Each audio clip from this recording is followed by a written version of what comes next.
everybody, welcome to this edition of InsideHockey.tv. Alongside Inside Hockey Editor-in-Chief Kevin Greenstein, I'm your host, Mackenzie Lavoie. Now today's topic are the trade deadline winners in both the East and the West. Now who do you think overall made the best decision?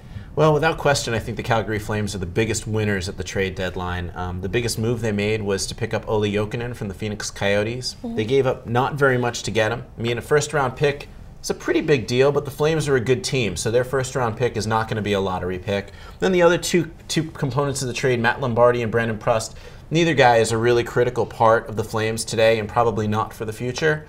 Getting Jokinen is a big deal because he gives some balance to their scoring. I mean, Jerome Iginla is the centerpiece of the Flames offense, and now having Jokinen there gives them some balance and makes it harder for opposing teams to check down Iginla.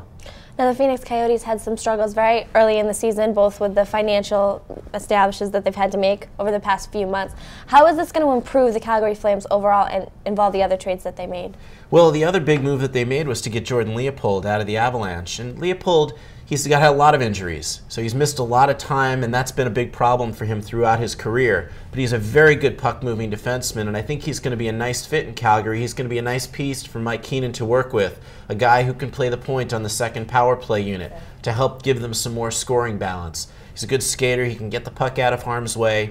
He's going to be a nice asset for Mika Kiprasov in the defensive zone. So I really like Jordan Leopold as, a third pair defenseman, perhaps a second pair for the Flames. He's going to help them, and he's going to give them the kind of depth that Brad Stewart gave the Red Wings last year in their run at the Cup.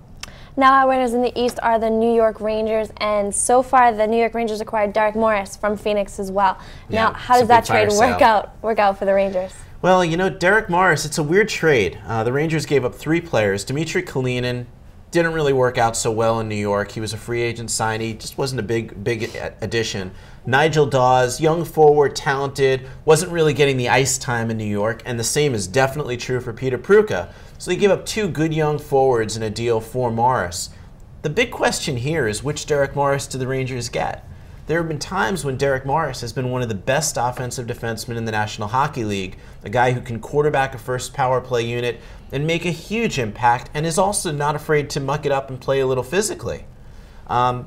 There's also the Derek Morris that we saw in Phoenix this year. I think he had 1 power play point through the first 3 quarters of the season. So it's a really big question of which Derek Morris the Rangers get.